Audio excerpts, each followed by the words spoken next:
She wanted to put me on depression medication. And I said no. And she said, why? I said, because I need to feel these feelings. It's the only way to get over it. You can't mask things with medications and pills. You have to feel it. It's the only way to get through it. Hey there, welcome back to Above and Beyond, where excellence meets elevation. I'm your host, Jan Simon. And this season, we're raising the bar, diving into the passion, purpose, and defining moments of leaders who don't just aim high, they live there. Big ideas, real stories. Let's get into it. All right, today's guest is one of the most successful realtors in the nation and a name you've likely seen on both local and national television. With a career spanning more than 20,000 home purchases and sales, he has built a reputation as a real estate powerhouse and a trusted resource for homeowners. Originally from Bedford Hills, New York, he moved to Arizona in 1987, graduated from Arizona State University with a degree in real estate, and quickly rose to become one of the top 25 agents in the state.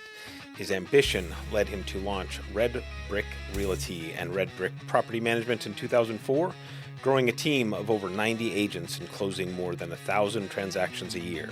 His journey has taken him from the boardroom to the broadcast studio, even starring in the Discovery Channel's hit show Property Wars, where he earned a title of one of America's favorite real estate agents.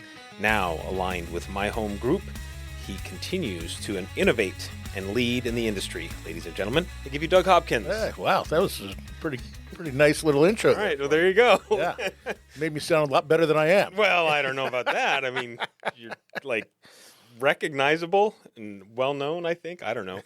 But ask anybody, you watch TV, see Doug Hopkins on there. So yeah, it happens. It's commercials. I'm sorry. Yeah, I have to look at my ugly mug every few minutes. Well, it's the way it's got to be, right? You got to be recognizable. You got to be seen. You got to be heard. Yeah, so. yeah. Well, thank you for coming on. I really appreciate it. Yeah, thanks for having me. Yeah, and this is our first time sitting down, so I'm actually interested to learn more about you and see what we can learn. Fire away.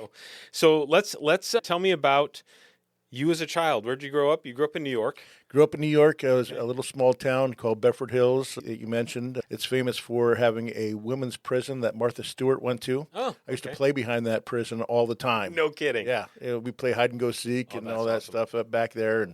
But that was before Martha or after. Yeah, before Martha went there. She went there a few years after I left. Gotcha. Moved out to Arizona in '87, my junior year in high school. Probably the most miserable year of my life. I was captain of the football team, captain of the baseball team in New York, had a girlfriend, knew everybody from, being there and growing up there my whole life. Mm-hmm. And, we had 1,500 kids in our whole school. And I went to Mountain View, and we had 1,500 people in our graduating class. And I was a junior, and all the juniors and seniors could go off campus for lunch. I didn't have a car, so I got to stay with the freshmen and the sophomores, who I didn't know any of them, because they weren't in my class. It was a miserable experience for me. I came out too late to join the football team because we came out a day before school started, and they'd already had tryouts like 3 weeks earlier. Wow. So I knew nobody. I thought it was the worst thing that could possibly happen to me. As it turns out, it's one of the best because, you grow up, and I took it for granted, all my friends, because I just met them as, growing up, and I didn't have to try. So, I found myself, going and sitting down and introducing myself to people just to have someone to talk to at lunch instead of sitting by myself at a table. And, it made me the person that I am today, getting out of my shell a little bit, out of my comfort zone and going in and trying to talk to people. And eventually, baseball came around. I got very humbled. I used to think I was a good baseball player, and there was a guy named Brian Banks who wound up playing professional ball. Okay. He was the catcher. I was a catcher, and as soon as I saw him hit for the first time, I'm like, yeah, this is not for me. I'm going to get cut, and that's exactly what happened. But that got me into spring football, and that's when I started meeting a bunch of people. And so my second semester was pretty good, and then my senior year was fantastic. I played football and got to meet a lot of people and got a bunch of friends. And nice. it was cool. But yeah, that was my upbringing there. And then you stayed here in Arizona after that, or did you go back to New York and then come back? No, I went back during the summer between my junior and senior years, and I tried to stay. And I asked my football coach, Coach Manti, if I could stay with him. And he said maybe we'll see, and then they decided not to do it. And then there was another guy that I knew that played on the team, and he asked his parents, and they agreed. And about 2 weeks before we were supposed to make, my parents were really upset about it because they didn't want me to leave. But I wanted to, I made a passionate plea to please let me stay in New York. This is where my life is. And about 2 weeks before they had said yes, I wound up flipping a car. I was going down a dirt road called Suck-a-Bone Road. And, Nice name for a road. Yeah, I sucked a bone on that road. I was going around a corner way too fast, and I had this little Datsun with like these little bicycle tires almost on them. Oh, I mean, yeah. they were so, it couldn't have been more than like 4 or 5 inches. And I went around that corner way too fast and wound up flipping it. It landed on the upside down. Oh. And I remember I wasn't wearing a seatbelt. It crushed the car. I could not get out of the passenger or the driver's side door because it was too crashed, too impacted. And so I had just dropped off my sister because we were both in town, and I dropped her off at her friend's house. And I crawled. She had left the window down because it didn't have air conditioning. And I crawled out that window, and I went running to one of the neighbors' houses that was on there. They were big properties, 5-acre properties, so there was very few and far between were houses. But I found a house, went and knocked on the door. I went running because you look at the movies, right? And you see when you have big crashes, all of a sudden the thing could explode. That's all I kept thinking about was this thing's going to explode and I'm going to die.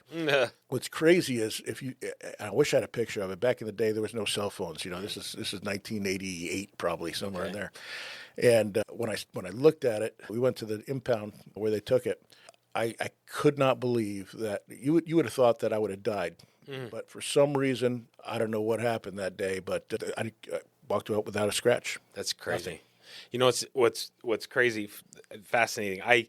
Similar situation, but I didn't leave town and go back. But a buddy of mine picked me up from football practice after school. I think I was a sophomore in high school, and he had just gotten his license. But he took his brother's Volkswagen Bug that his brother just finished restoring. Yep. And we took off on a joyride, dirt road, and there's different stories to how this actually happened. He says I grabbed the wheel, which I don't think I did. Yeah. He was swerving, kind of fishtailing. We were messing around, lost control, hit a tree, and in the front, there's no seatbelts. So we literally flew out the driver's side door, both of us. I landed on top of him, and same thing. I mean, looking at that thinking, my head could have been through that windshield. Yeah. I mean, how did we go that way and not that way? Yeah. It's crazy. It is. To this day, anytime I live off of a dirt road up in Pace, and I have a little cabin up there I go to. To this day, anytime I'm on a dirt road, I think of that moment. Yeah, I'm sure. And I go very slow. Start very skidding slow. A little bit. Start skidding a little bit. I'm like, that's it. Nope. We're not doing that. Yeah. But thankfully, my truck has much bigger tires than that Datsun had. So. Yeah, no doubt. So is your hometown in New York? What's the name of it again? Well, I was born in White Plains, but I grew up in Bedford Hills. Bedford Hills. Is that near Syracuse? No, Syracuse is up north, northwest, I guess. No, it's about 40 minutes north of the city. Okay, so you're a Jets fan. I am a Jets fan, yes. Okay. Yes. I was going to ask if you grew up near Frank. How'd you get to know Frank? How'd that all come about? Well, how does anyone meet Frank? He just shows up. He's just loud and he's just, gregarious and was at a bar, and he's just blah, blah, blah. And I'm like, who is this guy? And then he's like, hey, I'm Frank. I'm Big Frank. Call me Junior. And I'm like, all right. So he bought me a beer, and then we got to talking. He's a really nice guy. He is. He's a good dude. Yeah. He's a good dude. I don't know if all New Yorkers are that way, but he's not. One of the good ones. Yeah. So when you were growing up, who were the people that influenced you or motivated you to do what you were doing at that time? I mean, obviously in your younger life. This episode of Above and Beyond is brought to you by the amazing sponsors who help bring this show to life. A heartfelt thank you to Above Par Network, elevating connections and creating impact. Foundation Insurance Services, protecting what matters most with confidence and care. Meritum Credit Card Processing, empowering businesses through expert consulting and unwavering support. And Rocks and Calligraphy, bringing beauty and personal flair to every handwritten detail. We're proud to partner with these outstanding businesses who share our passion for excellence. For more about our sponsors and exclusive podcast content, visit AboveBeyondPodcast.com. Yeah, my younger life, I mean, my dad and my grandfather. My grandfather is probably the best man, pure man I've ever known. I still think he's an angel on my shoulder. Like when things go right for me, I'm like, that shouldn't. I'm like, man, that's my grandfather. Yeah. You know, it's incredible.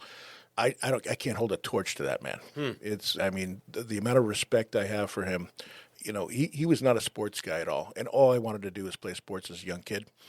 And I would go down there for a week for spring break to Florida. They'd spend half their time in New York and half the time in Florida, in Palm Beach. And so I would go down and visit well, first it was my grandfather and grandmother, and then my grandmother passed away, and then he remarried, and they were married for I think another 19 years or something like that. It was a long time. And every time I would go down there for spring break, he would go out and they had spring training games, and it was the Montreal Expos. They existed. They're now the Washington Nationals. Yep. And the Atlanta Braves shared a park together. And you had complete access back then. You can go watch all the practices, get a bunch of balls. It was fantastic, and that's when and the Expos were much easier to watch than the Braves. And that was the time when the Expos were really good. They had guys like Andre Dawson. Pete Rose actually signed with them. Yeah. Gary Carter was on that. Tim Wallach. You know, I got Tim Raines. I got all their autographs. They would all sign. Wow. Really, really nice. You can literally just walk up to the fence. I started talking to Gary Carter. Told him I was That's a catcher. Awesome. And I said, "What kind of glove are you using? You're using Mizuno. Is that the best glove?" And he just started laughing. He goes, "No, whatever you like, whatever fits." But my grandfather couldn't stand go and really do it, and he would do it, and I would ask him, I'm like, why do you do it? Because he goes, because it makes you happy. Wow. And that's the kind of man that he was. That's and, awesome. And I really respected him a lot. That is really cool. Yep. That is really cool. Is he still with no, today? No. He died at 89. Yeah, so that was probably 20 years ago now. Gotcha. When you came out to Arizona, you said your junior year you were too late for football, tried baseball, didn't work. Yeah. Got into football, back into football. What position did you play in football? Offensive tackle. Okay. Yeah. And then did you end up playing your senior year football as well? Yeah. Okay. I played my senior year. I missed the junior year, but I played senior year. Okay. Didn't play a lot, you know. Well, but I played. Not as tall as some guys. Yeah. Well, back then, I was one of the bigger guys on the team. I mean, they weren't making them like they're now. No, I mean, it's crazy insane. Now. Hey, if you're not like 6'3", 6'4", you're not playing offensive tackle. Yeah, not at all. We had two guys on my high school team that were 6'5", and I grew up in a small town in Northeast Washington, but they were like giants. I mean, there's nobody that was anywhere close to them. Yeah.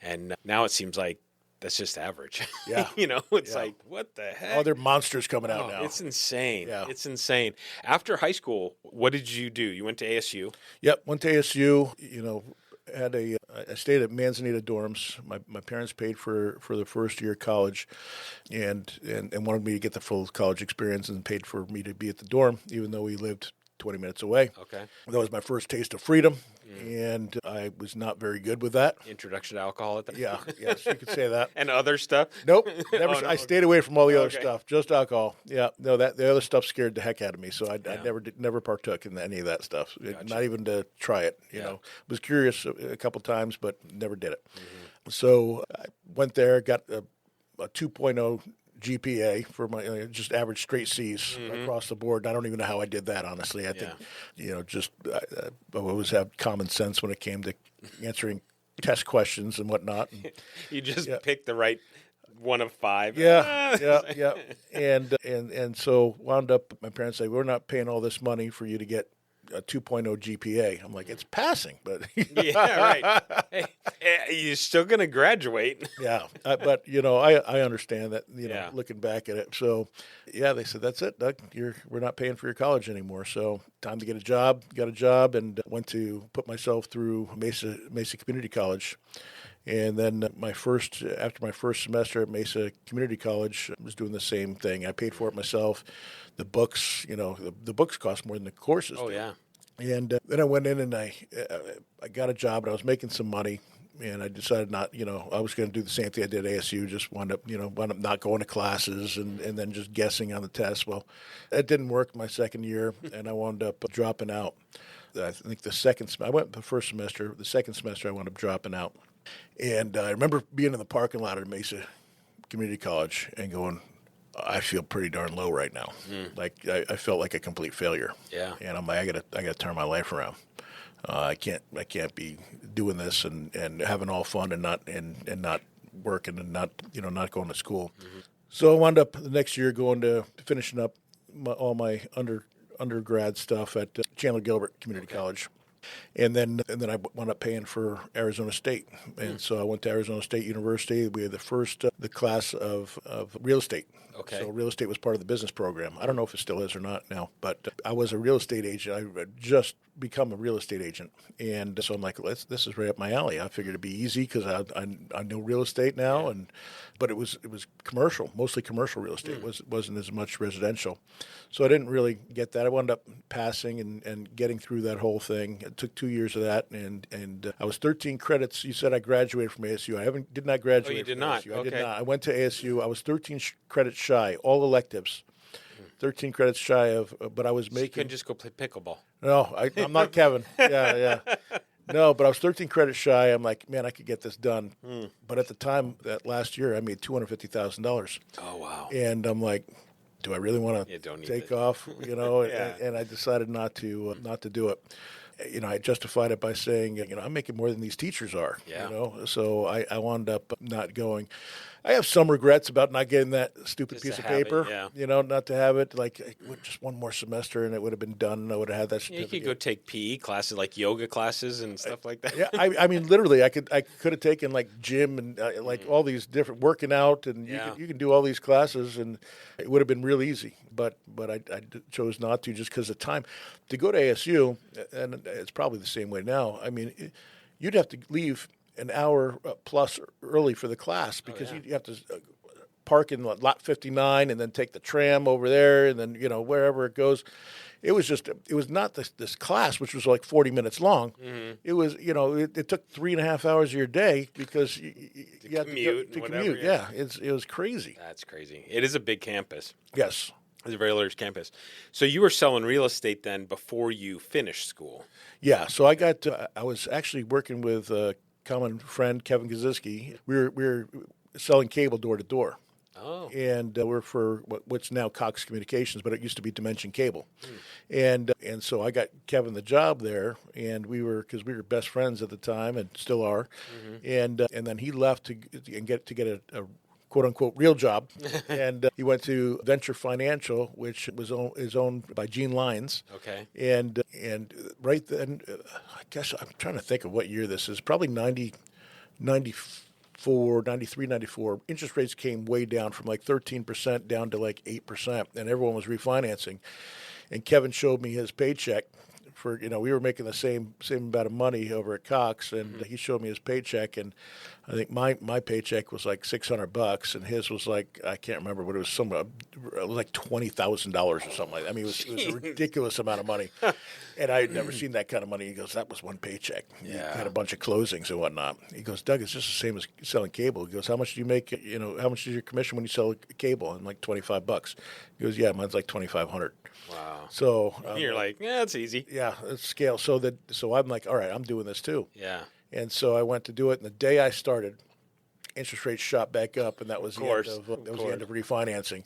No more So mortgage. I went to Gene Lyons. Now, Gene's son, Damon, he was Kevin's assistant. He's now my partner in Sellers Advantage out in California. Okay. But I met him through Gene, and we wound up eventually going out. He was working for me, and then he went out to California, and we wound up opening shop up there. I made him a 50-50 partner, and that's what we're doing out in California right now. Do you do just sales, or do you mortgages and stuff too? No, we just do sales. Just sales. Yeah, just Okay. buying and selling. Buy and We sell. do list houses as well. Yep. Okay. Yep. Okay. You went back to school, decided not to finish because you're making too much money. Yep. Or making good money. Not too much. Yeah. Is there ever too much? There's never too much. Yeah. is there too much? Yeah. Is that, and you've been in real estate ever since. Ever since. Since 94, I was licensed. July of 1994. So when you first got in, were you, and I don't even know how to use terminology, so I'm probably going to offend somebody listening, I'm sure, but were you like kind of a street guy? You were like out there just peddling 1-2 houses? Or No. did you just go, I got this idea? Got it. So I started out as a regular real estate agent. Had no idea. You go through real estate school. They don't tell you how to be a realtor. They just try to. I think it's more of trying to vet. Get you to people pass a test. Get you to pass a test, and then it's like, good luck. Yeah. You're on your own. Yeah. So I learned all this nonsense that nobody ever uses except for I still have the square footage of an acre. That's about the only useful thing that came out of that. And we wound up passing the first time. I'd never been so scared in my life to pass the test because I had no money. I was broke. And when I became a loan officer, the way I wound up meeting these realtors, Bob and Mary Millard, they're still in the business today. They're in their 80s, and they're God bless them, they're still huffing it up there and doing great.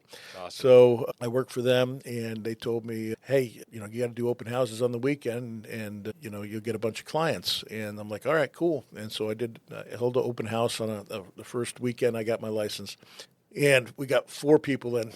And there was 2 people. I did them Saturday and Sunday. 2 people on Saturday, 2 people on Sunday came in. I sold all 4 of those people houses. Oh, wow. It was unbelievable. And wound up did four.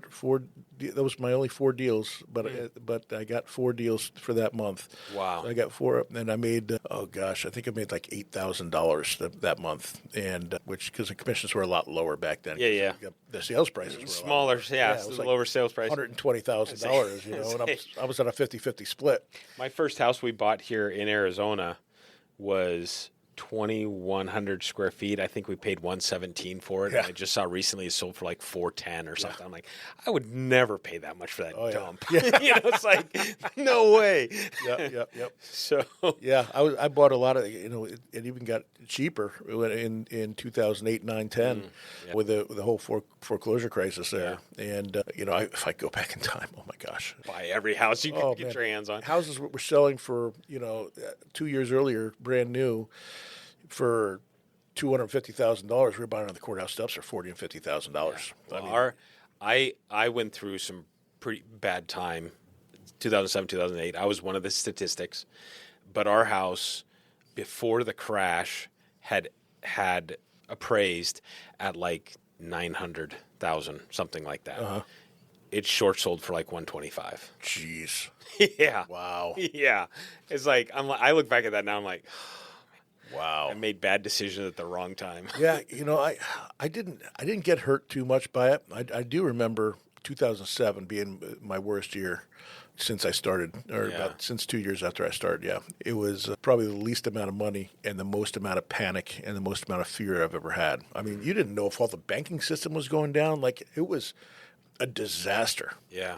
And it's the first time I really experienced something like that. I mean, every day there was coming out, this bank went down, this bank went down. Mortgage companies closing down left and right. Kevin gets locked out of his place at Great Southwest Mortgage. It's like, that's our building. You can't lock me out of my building. We own it. Oh, my God.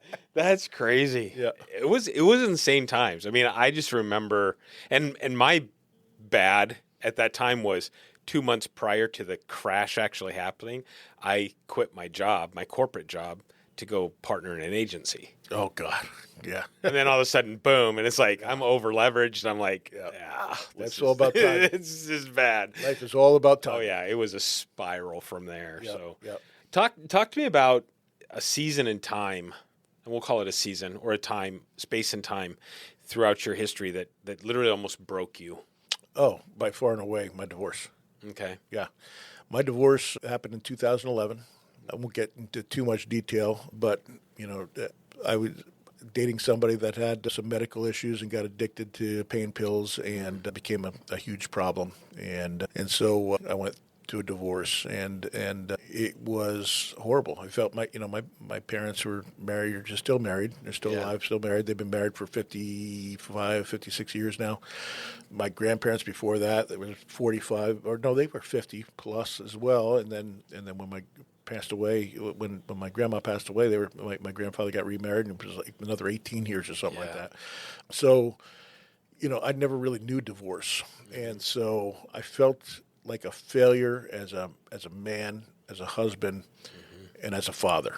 Yeah. And that's the only time I ever sought counseling, because I was so depressed that I didn't know what to do. I couldn't sleep. I went 72 hours without sleeping. Wow. And I was literally seeing things, and it was crazy, and somebody gave me a sleeping pill, and I finally got some sleep. But that was by far and away the worst period of time, because you tell yourself all these horrible stories in your head.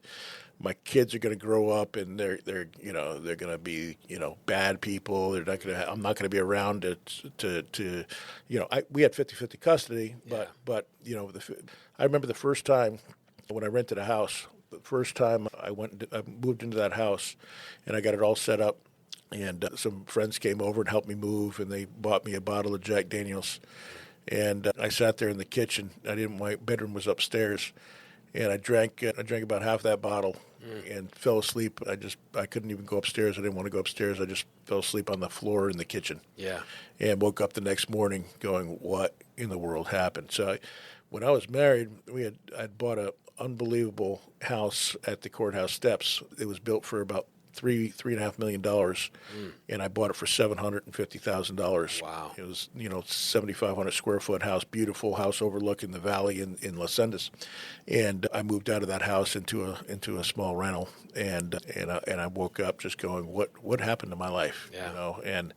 And then you tell yourself all these stories like, I'm never going to find love again. I'm never going to be lonely for the rest of my life. Every bad story you could possibly tell yourself, that's where my headspace was, and that's where I lived until one day I met a girl that made me see that there was hope, and there was definitely a future after divorce, and it worked out really well. I'm glad I went through that experience. I can tell you this is why I stopped seeing that therapist. She wanted to put me on depression medication. And I said no. And she said, why? I said, because I need to feel these feelings. It's the only way to get over it. You can't mask things with medications and pills. You have to feel it. It's the only way to get through it. You can't just blur it down or make it try to that it's not there, because it's always going to be there unless you feel what you need to feel. It's like getting sick too. You got to go through it and to get to the other side. Yeah. And I knew that in my head. But she was insisting on me getting these pills, and that's when I'm like, no. And she goes, you're going to be like this for 2 years.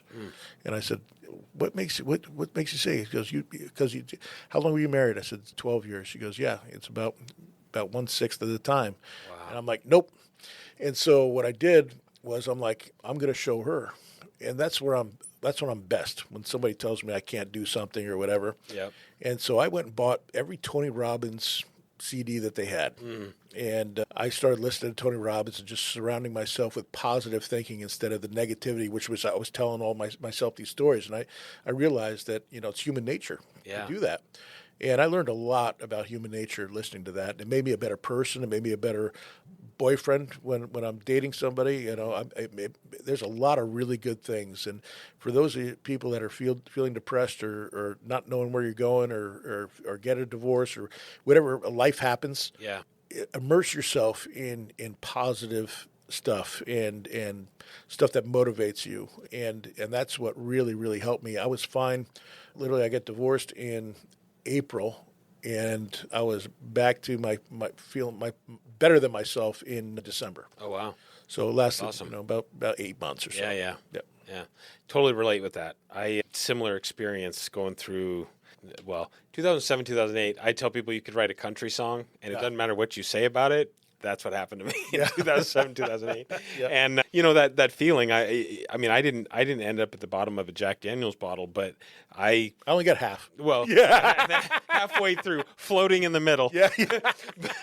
but I tell you, man, I remember going through, and I won't get into details about mine, but talk about feeling failure. I mean, the two big things that happened to me in that time frame, 2007, 2008. Bankruptcy, which I thought was a huge failure, and then divorce. Yeah. And it was like, I mean, and I felt like I failed everybody. Yeah. Everybody from the top down. And I felt like my parents are never going to be able to be proud of me again, and all that stuff. You feel helpless. Oh, helpless, absolutely. hopeless. Like, what do you do? Mm-hmm. And I was sleeping on the floor. A friend of mine let me crash. He had an extra bedroom, and I had a futon mattress that I laid on the floor in his house. Yeah. That's right.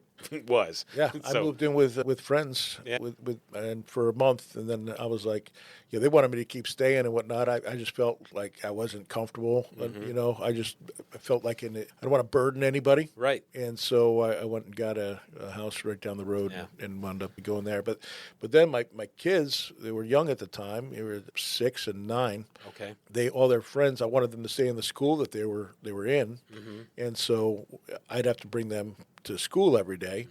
And then on the weekends when I had them, they wanted to play with all their friends, and they stopped wanting to come to my house because all their friends lived in Los Angeles. Oh. And so then I'm taking that personally, Yep. like they don't want to be with their dad. They're embarrassed of where you're at. Yeah, and so they just wanted to play with their friends, and so I wound up moving back to Los Angeles so that I didn't feel Yeah. so bad. Yeah. And That's plus, rough. the commute was a little bit better, because I had to drive them to school rough. every day too, because there's no buses that go out of bounds. you know. Yeah. Right. Yeah. What would you say to somebody who's going through that?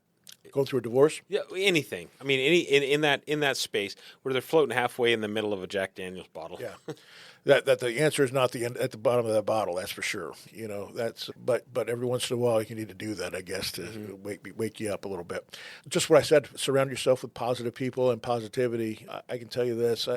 I don't agree with everything he says, but Tony Robbins is insanely awesome as far as it really, really helped me. Yeah. There's a lot of stuff on YouTube for free now too that you can put in. I can tell you another story. I was when my last daughter moved out of the house. This was about year and a half ago, maybe 2 years.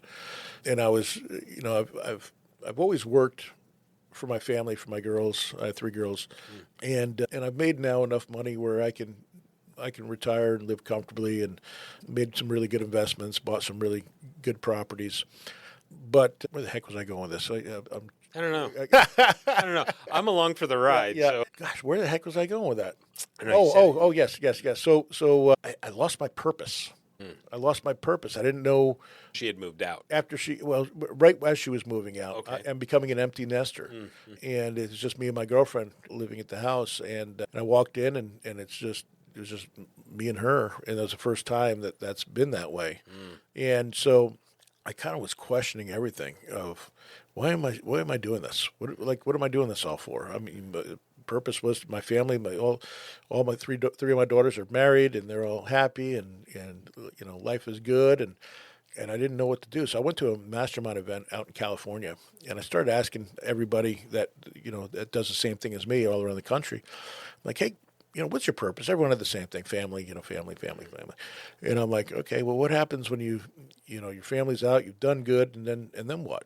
What? It's got to be more than just that. Yeah. And nobody had an answer for me that made sense to me. So I was staying it was in Oceanside, California, where the mastermind was. We were staying at a hotel right on the ocean, but my room faced to the city. Okay. So I went downstairs and I just said, hey, I want to change rooms. Do you have anything that faces the ocean? And they said, well, the only thing we have is a suite, and it's $1,500 extra a night. And I'm not paying that. Yeah. So I talked to them. I negotiated, because that's what I do, and got it down to like $700 a night.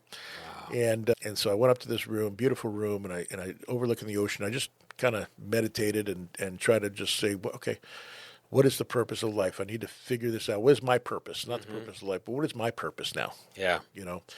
And so nothing came to me. So I wound up grabbing my iPad, and I just started YouTubing, what's the purpose of my life? How do I find my life's purpose? That sort of thing. And I came across a little YouTube video. It was put together that was Steve Harvey talking. Okay. You know who Steve Harvey is? Yeah. And it resonated so much with me. I'd watched about an hour and a half in, 2 hours looking at this stuff, and I'm missing all my classes. I don't care about any of the real estate stuff. I'm just like, I'm trying to find myself right now. Yeah. It was the most lost I've been since my divorce, which was, my divorce was 2011, so about 14 years ago, and this was probably 2 years ago. Okay. So, and it said the purpose of your life, or your purpose, is whatever you do best without trying. And went into this a bunch of stories about that, and I realized I'm really good at what I do. I'm really good and the reason I'm really good at what I do is because I listen. I listen to the people that are telling me, and I'm a great problem solver, and I have a lot of common sense. I have a lot of deficiencies in a lot of other areas, but for whatever reason, I'm a really good listener, and I have empathy, and I can have a conversation. A lot of that conversation piece goes back to when I was, a junior in high school. I'm having to talk to people that I wasn't sure of. So it's easy for me to talk to new people. Not so easy for me to remember their names. So I'm not a good. I'm horrible at that. It's so bad. Horrible at that. But anyway, whatever he said about his purpose wound up resonating with me, and I realized my purpose is what I'm living. I'm living my purpose right now. I'm helping people that are looking that have a problem that I'm looking to solve. People sell me their houses that need to sell right away, or we have a variety of people that we work with. Yeah. Some people just don't want the hassle of selling a house traditionally. Some people don't want to fix anything. Some people want to move like in a week and need it sell right away. Some people are buying a new house and have to sell because the home builder won't accept a contingency. Some people their pools are empty and their roof needs work and they don't have the money to fix it up, or the AC's out, or the house is just dated. And there's some houses that are just in absolute perfect condition. I bought a house the other day, perfect. I mean, literally perfect condition, and the people just didn't want to deal with it. They wanted the absolute certainty that it was done, because I'm the only company in town that it's 100% certain. I've never canceled a deal, and I've always do exactly what I say I'm going to do, and I've never tried to renegotiate a price after we sign on the dotted line. There's no other competitor of mine that does that. So, but yeah, that's that story. But that's awesome. Yeah. That's impressive. I mean, I commend you. It's interesting. I mean, being in a, what I will say, similar, not industry. I mean, I'm in insurance. Thought process. People think of us as used car salesmen, right? Real estate agents, probably the same thing. What are you trying to pull over on me? So to be able to be honest, I tell people all the time, look, the only thing I've got is my integrity.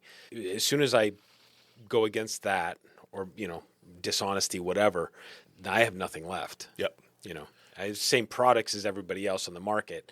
It's me that you're buying. It's not necessarily the insurance I'm selling. So, yeah, I think we're at 4.8 on Google. That's awesome. With 400 and something reviews, because we do exactly what we say we're going to do every single time. Single time. And the people that give us 1-star reviews, they've never, people call in and say, I hate the way he says you are on your commercial or something, 1 star. Or, why would anyone sell to this guy? 1 star. Yeah. We also get a lot of people calling in saying, get this fat guy off my thing, or get this bald guy off. Like, I'm like, man, you guys have too much time on your hands. You're calling in and being like that. You get, there's always going to be haters. You can't ever please everybody, especially when you're in the public eye. Oh, and you have much more hair now than before. Oh yeah. I got my little hair plugs going on. There you go. Well, they're growing well. So the front anyway. It's pretty gnarly in the back. But it's all you got to see. I'll tell you what. I'm not embarrassed about it. I had the hair transplant, right? Okay. But I have so much bald space that I can only do it like up front. By the way, Damon, my buddy Damon that we talked about earlier, he's the one who taught me into it because he got it done. Oh, really? He taught me into it. So I made the big mistake going in to get my hair transplant, because right before I walked in, I asked him, I'm like, so does this hurt? Like, I never even asked you. And he goes, and I'm like, oh my gosh, how bad? He's like, and I'm like, oh no. Oh no. So my blood pressure went through the roof. Oh, damn. And so my blood pressure was so high, they didn't want to operate. And I'm like, really? I came out here to California to get this done. I'm in downtown Beverly Hills. Oh, geez. And they're sitting there trying to, and I have my blood pressure. He goes, did you take your blood pressure medication yet? And I said, no. He goes, all right, well take it right now. And so I took one. It came back in half an hour later and checked it, and it didn't do anything. He goes, well, all right, let me come back in another half an hour. So I went and opened up my bottle. I'm like, well, maybe I'm not going to take 2. So I took another one, and he came back in. He's like, you know what? Here, take this pill. This should help. And I'm like, uh-oh. Oh, no. I'm like, I just took 2, and now I'm going to take another one. I'm like, I'm going to crash out on the table, man. So I took it. And they came back in, and that lowered it. Uh, And then I said, so I heard this hurts pretty good. He goes, yeah, but we're going to give you this little pill, and it should be fine. And it was like a little sedative sort of thing. They said, just take the blue one in there, because they had a bunch of pills, some for making sure you don't get an infection, and like, I don't know, they had all these little pills and whatnot. Well, there's 2 blue ones in there. I didn't know it, so I took one of the blue pills, and they said that's the sedative or whatever. Well, that wasn't the sedative. That was the thing to make for the infection stuff, to make sure you don't get an infection. So I'm like, wow, that thing works pretty good. It was all in my head. Really? I thought, yeah. Oh, no kidding. It was unbelievable. That's incredible. It was like, wow, That's incredible. That feels cool. That feels good. So then they go they start to, because they have to make little incisions in your scalp to bury the, they take the hair follicles. Yeah, they take the hair follicles from your back, because that has a different DNA than the ones on the top. Okay. That'll always grow. You'll always have the hair in the back, but on the top, that's what dies over time. Huh. So they made that first incision. I thought I was going to go through the chair. Oh, It hurt so much. And I'm like, oh, you got to be kidding me. How many more of these are there? It's like 150 little incisions. I mean, it's just little incisions. And you have like no, it's like you got what, a couple layers of skin or whatever, and then your skull. Yeah. And I'm like, man, is this supposed to hurt this much? And so they're like, well, it shouldn't be hurting you that much. I had to go to a different place in my mind. And I just said, listen, I'm going to make a little bit of a scene here as you cut, but this is the only way that I know of to do this. So while they're doing it, I just went, let's go. And I just went like that. And they just started, cut.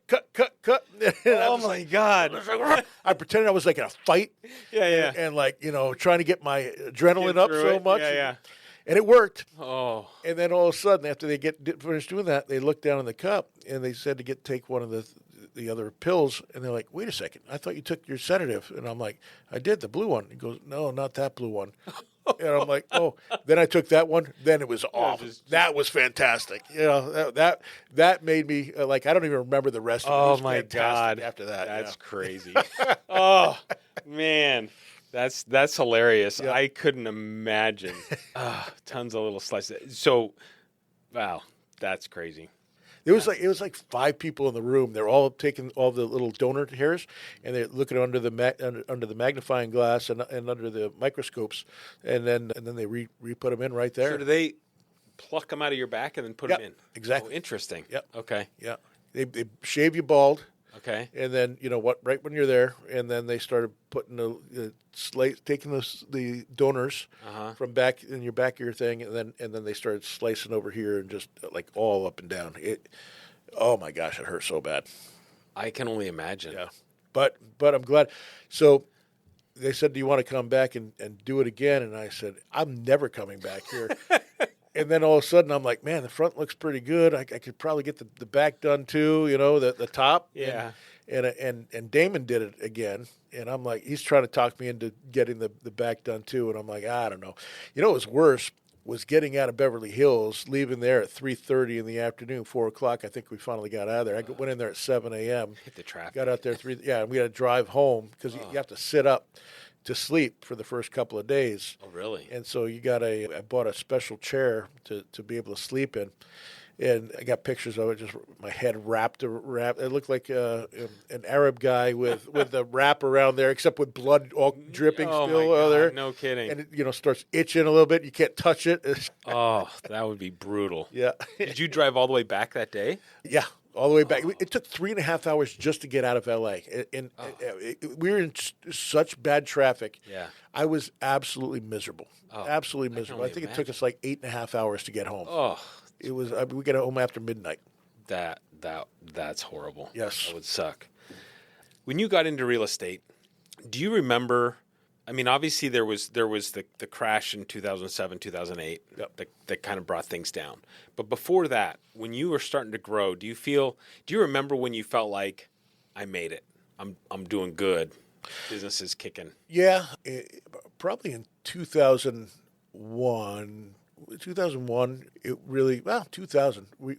I started meeting people I went down to the courthouse steps in 1999 and met a bunch of people. And Were you doing like tax lien stuff at that point? Or? I was doing regular real estate, just buying, listing homes and selling homes. Okay. And then a buddy of mine said, hey, I said, hey, I sold my first $1 million house and got a $30,000 commission.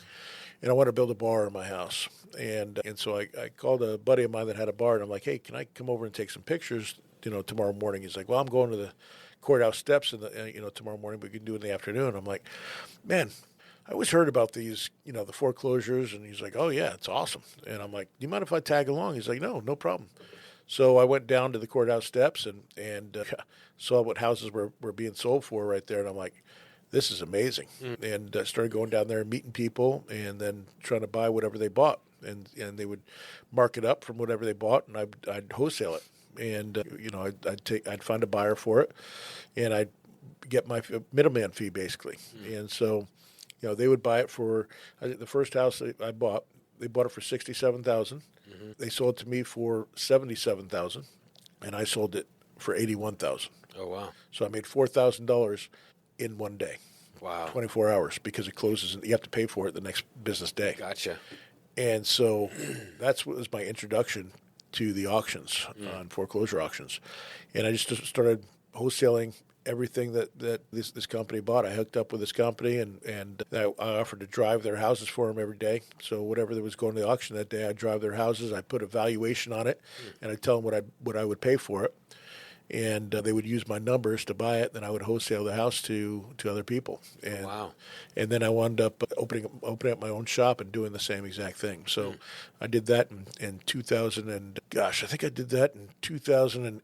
I think it was 2000, maybe 2007, 2008 is when I decided to open up my own thing. And that turned out to be the best thing I ever did. Do you now carry, I'm assuming you carry a portfolio of properties? Yeah, I got about 70 houses. Okay. Yep. Oh, wow. Yep. Okay. Yeah.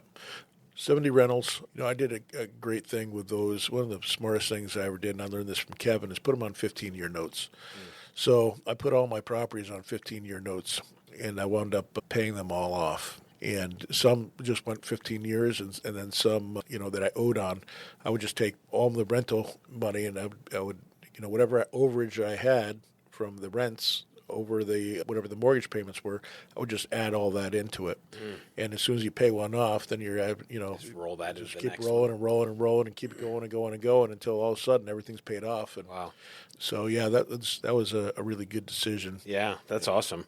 Do you do commercial real estate as well, or I do not. Just residential? Yep, just residential. I mean, I bought my building in 2004. We built it with Kevin. We had a couple other partners. I bought everybody out of the building because I wanted to make it my own. I wanted to renovate it. About 3 years ago, I decided, I want to build something that I never want to move from, and I want to build it, make it my own, and make it a gathering place. Everything I build now is for gatherings.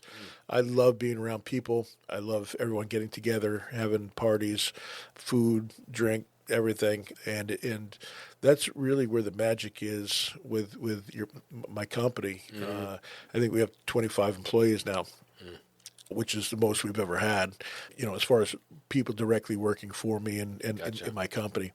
I've had a real estate company with over 100 agents in it, but this is all people working for DougHopkins.com. Gotcha. Just DougHopkins.com, and just Phoenix, not including the California Sellers Advantage.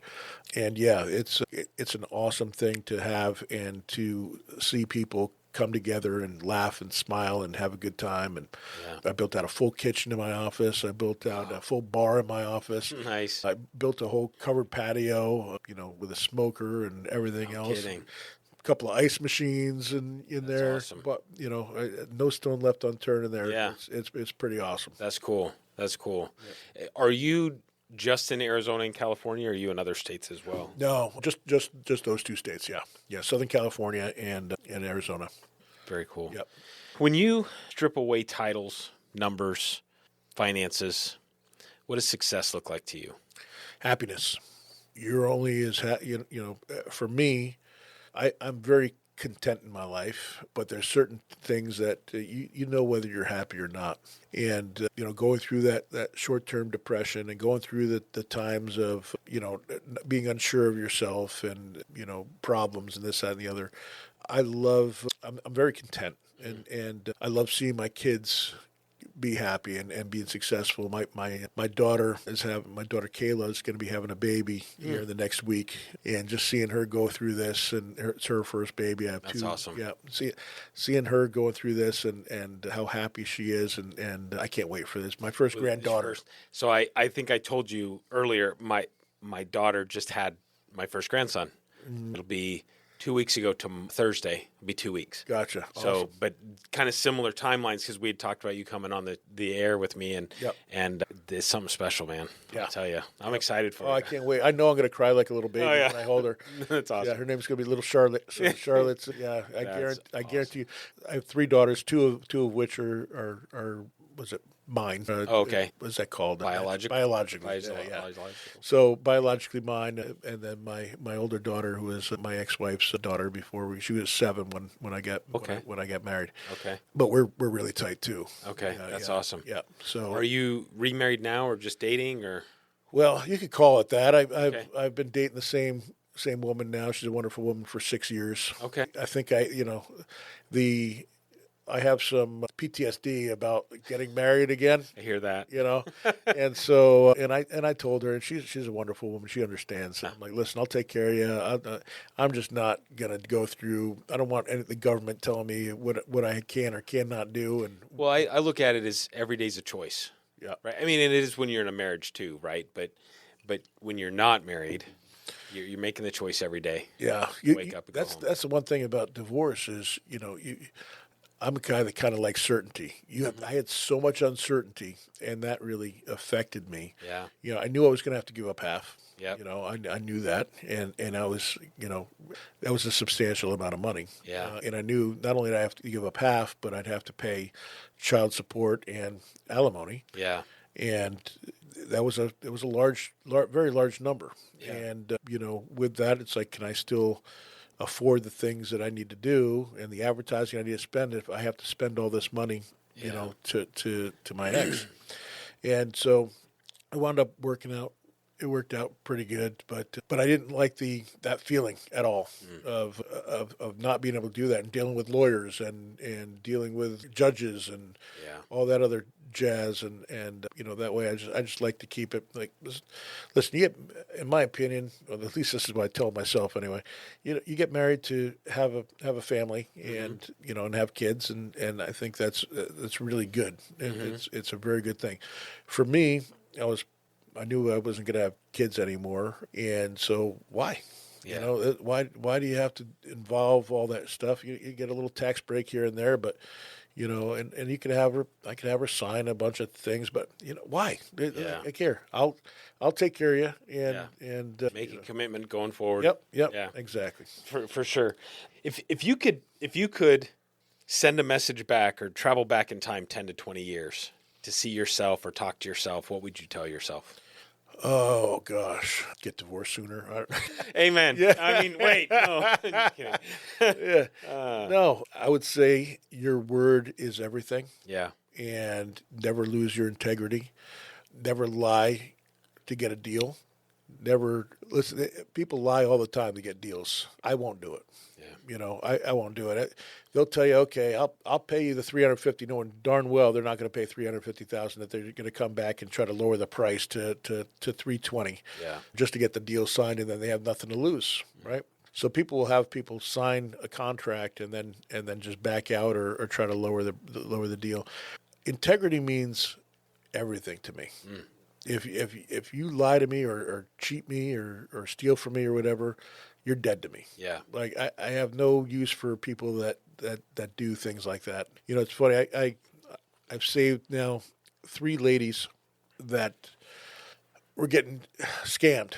Unfortunately, I didn't know about the 4th, and she got scammed. There's so many scammers that are out there right now that they prey on older usually older women that said they're going to get married. They just meet them online, and they text, and they go through WhatsApp, and they do all this stuff, and they think they're dating this person that they never met. And then literally the people fall in love without even meeting. Wow. And they plan this whole life together, and they spin this whole imaginary fantasy that they're going to do.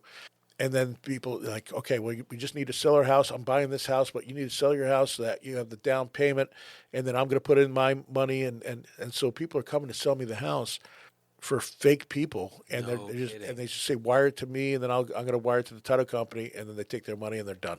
I've saved 3 people in the last year about that. So I wanted to put that out there for those of you who, one was a publishing clearinghouse sweepstakes winner that said, they had to get the taxes first. You won, $17 million, but you need to pay $250,000 taxes before we send you the money. Oh my God. And so a lady was telling me that. She's like, I just need this money. I need to sell this house, take that money, give it to the people so I can get the $17 million. And I said, ma'am, do you have any family in town? She goes, yeah, my son, he lives in town. I go, I need his number right now, ma'am. She's like, why? I'm like, because you're being scammed. I go, they're just going to take the taxes out of it, before they give it to you. They're not. You don't have to pay the taxes up front. You're being scammed. She gave this lady given them over $100,000 already. Oh my God. And they wanted another $250,000. So I wound up saving that lady. Yeah. And then I saved the one lady who still to this day believes this guy is real. We wound up finding out it's a woman out of Miami that has a rap sheet a mile long that's been scammed. And I think she got caught because she sent flowers. Because the lady in Miami sent flowers. She was masquerading as an actor for the Hallmark Channel. No kidding. And she had AI and everything, like literally FaceTiming with AI. Which is crazy. That is. It's insane. Or messages anyway. Yeah. So it's there's a lot of scams out there. So people out there listening, warn your parents, warn your kids. Have safe words with your family because there's just a lot of scams out there right now. It is. It's incredible, and it's getting more and more realistic. Yes, AI is insane. Yeah, it's insane. Yeah, it really truly is. Yeah. Anything you'd change about where you started, where you're at today? Oh, man, it's all about the journey. Yeah. It's all about the journey, the ups, the downs. Nobody's getting through life without getting a few nicks and cuts, man. Yeah. And that's what makes you stronger. Yeah. The bad times is when you put your back up against the wall or whatever, that's what makes you strong. Yeah, for sure. Like my divorce made me stronger. It made me emotionally stronger. And it showed me I can get through anything. Yeah. I can get through anything. It's just you just got to endure it, and there's no shortcuts. You got to just do it. It's just like me when I lose weight, right? I'm getting bigger again. Right. Yeah, back. I'm the same way. It's like I go down and up. And yeah, down and I'm a yo-yo. Yeah. Yep. But there's no shortcuts. Mm-hmm. You try Ozempic, you can try this, you can try that, but you want to be addicted to a pill or have to take a pill or a shot, for the rest of your life, or there's no shortcut. You eat healthy and you work out and weight drops off. Happens, yeah. It's amazing how that happens. How it happens, yeah, right? You drink this stuff and you eat pizza and the weight comes on. Yeah. It just tastes so darn good. I know. It's like if they could make water taste this good, it'd be awesome. Yeah. So I got to ask you, because I've heard rumor that you take a trip to Vegas every year. I used to. Or you used to? I used to. We used to go up for Super Bowl. Supposed to ask you about crazy trips to Vegas. Oh, there were some crazy trips to Vegas. We'll have to keep that off there. Yeah. No, there's some. I used to be a big gambler. It's amazing how less I like it. I used to love Vegas. I really did. And we go up and we stay downtown. We party downtown. Downtown's changed. Vegas has changed. Yeah. There's a reason they're hurting right now. It's because the big corporations came in and made prices out of their freaking minds. That's ridiculous. You go. We went up. We got 2 double vodka Red Bulls. We wanted to start off. Mm-hmm. It was like $90. Holy crap! For two drinks. Now, granted, they were vodka Red Bulls, but still $90 for 2 drinks. I was like, insane. It was over $100 with tip. I think we just left them $100. They're like, you can just take it. Yeah, $91 here. You can have the $9. Wow! I'm not tipping 20% on that ridiculous price. It's so crazy. It's funny because we haven't been to Vegas for, gosh, I don't know, a number of years. But my daughter went to school up in Wisconsin, went to college up in Wisconsin, Ashland, Wisconsin. We went up for her graduation. She's like, you guys got to go check out this bar. And they've got great food, and we were waiting for whatever. So we went over, had dinner, I don't know, 2 or 3 drinks apiece probably. Yeah. They brought us the check, and I'm like, I think you guys forgot to put something on here. I mean, it's like so cheap. Yeah. And it's like everybody's like, yeah, well, that's why everybody in Wisconsin drinks so much, because it's cheap. You know, down here it's like $20 a drink or whatever it is, depending on where you go. Vegas, $90 for 2 drinks. That's crazy. Yeah. I mean, Scottsdale is pretty expensive as well. I mean, I'm out in East Mesa, and I'm a happy hour kind of guy. Yeah. So you get happy hour prices and whatnot. I mean, I'm at home at 7 o'clock every single day. Yeah. Usually 6 o'clock, honestly. You know, I'll go back and watch the sunset, and I'm trying to get more into nature and appreciation and gratitude and that sort of Slow thing. down a little bit. Yeah, and so I'm home. 90% of the day is by 6 o'clock, and I enjoy it. I enjoy my house. I just built a new house and moved into it, and it's, you know, the sunsets from there are just amazing, and I awesome. just love it. And what's crazy is there's a family of deer in my subdivision. Oh, no kidding. I had never seen deer in the valley before. I haven't either. And I mean, there was a big bull with a whole big rack. I mean, No kidding. It was insane. Huh. Yeah. And then there was a big doe like 3 days later, like right in front of my house. And I'm like, this That's is amazing. incredible. So I've been going out looking every night. I feel like Tony Soprano with the Trying to ducks. find 'em. Yeah. You know how he has the ducks? Yeah. You watch The Sopranos or whatever? Yep. I find myself a true appreciation for nature all of a That's sudden. funny. And I went up to Banff earlier this year, and Banff, Canada. I don't know if you've ever been there. Yep. Absolutely gorgeous. Yep. I mean, some of the most beautiful it's things I've gorgeous. ever seen. The Gorgeous mountains and everything else, and yeah, it was really, really nice there. My parents are northeastern Washington, like literally right up against the border almost Canada, and my little hometown, small, little tiny. I think there's like 5,000 people in my hometown, but yeah, driving through town, there's deer walking through the road. It's like you just got to stop. Yeah. Let them go. Oh, yeah. Turkeys. It's like down here you never see anything. No. I see them all the time up in Payson in my cabin. Yeah.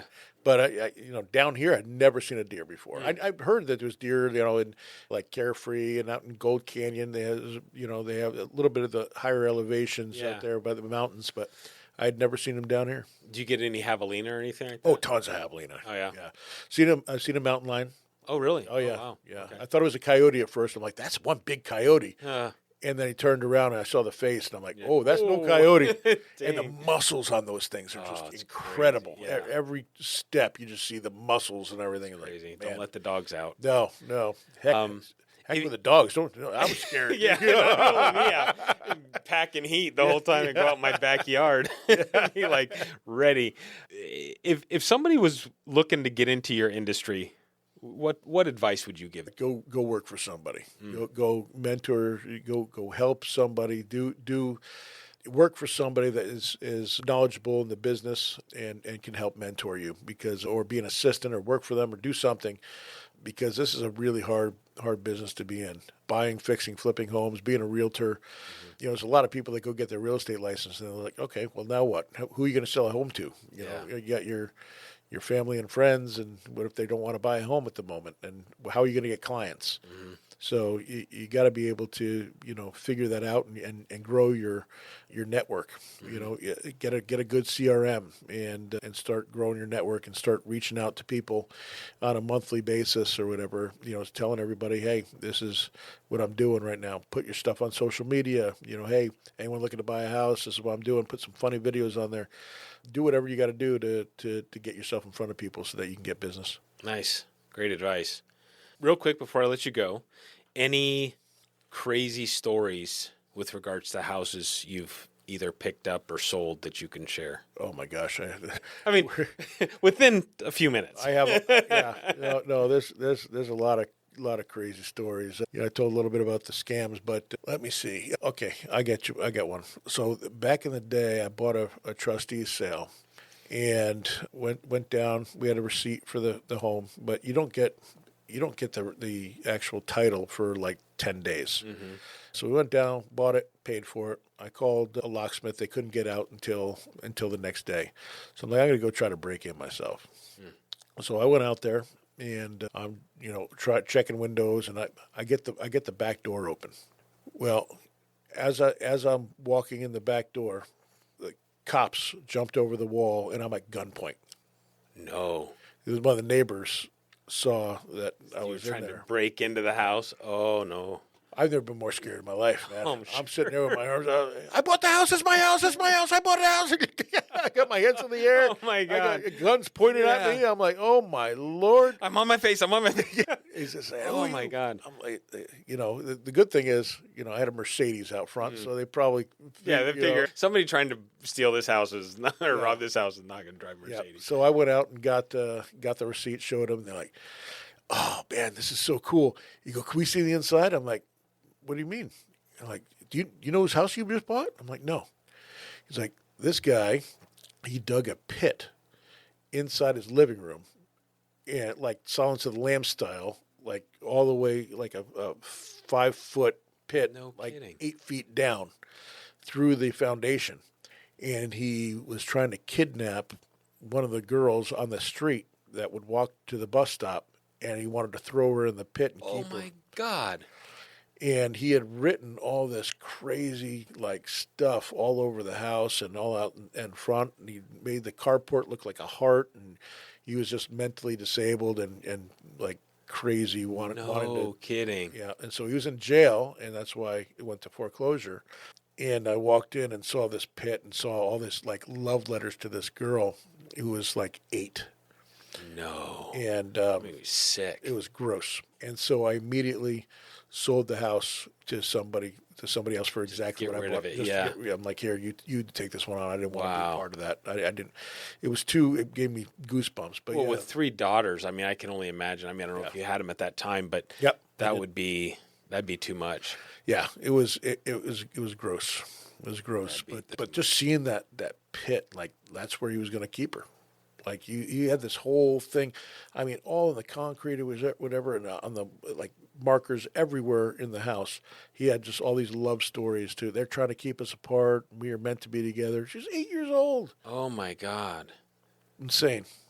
That's the craziest, most disturbing one. That would haunt me for a long time. Yeah. I mean, obviously you remember it, but I'm just like, that's crazy. Yeah. Then That's crazy. Dead bodies ones are always really hard too. I went into a house that they didn't find them for 2 months, and the smell of those were, like I can smell it right now just talking about it. Like Yeah. it just comes right back to you. It's just We did my ex-wife worked for a guy who was a tax lien. He bought stuff like that. And we ended up buying one house from him one time, and I would have done it more. She just didn't like the whole process. She didn't like the thought of it, but it was a hoarder's house. Yeah. And we went in, and the toilets obviously hadn't been working for a really long time, so it was all feces everywhere. It was pretty nasty. But yeah. I get those as well. a lot of work. I get those as well. Yep. So, anyways, well, hey, I really appreciate you coming on, Yeah, taking my the man. time. It's been a Appreciate it. pleasure. Yeah, it's been absolutely. good getting to know you a little bit. Yeah. And I'll look forward to the next time we get to sit down and chat. All right. Sounds good, brother. Appreciate Awesome. it. Thanks Yeah, for having me you. on. Yep. All right. Oh, you know what? Almost forgot. What's that? Everybody who comes on gets a gift. All right. I have one for you. What you got? So we got a challenge coin or ball marker, depending if you want to take it on the golf course. Yeah. That's a little above and beyond coin. Nice. And then we've got a glass similar to the one that you're using right now, but it's got your name. Let's see. Roxy would say it is etched in the glass. Etched in the glass. Ink- All right. Or no, engraved in the glass. Anyways, Rox Ink Calligraphy does all the glasses for me. Well, very nice. So we have those done for special for the guests. So Yeah. Awesome. So I appreciate you Very coming much. on. No, that's awesome. Thank you so much. Yeah. I will So- definitely be using this probably tonight. Awesome. Well, there you go. Perfect. Well, thank you very much. Thank you. This is Doug Hopkins, and I went above and beyond.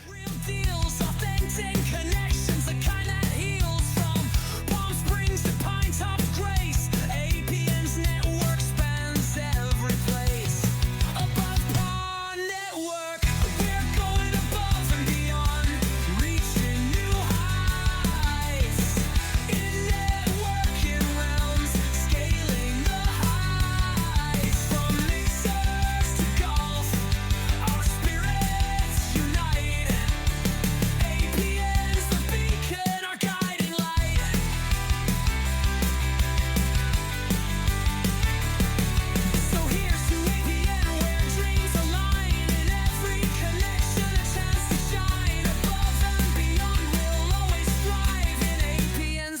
work, we truly thrive.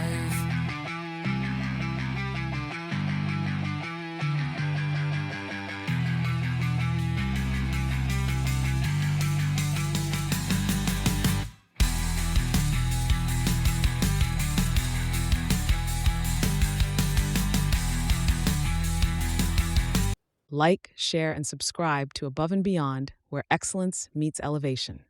Elevate your mindset, one episode at a time.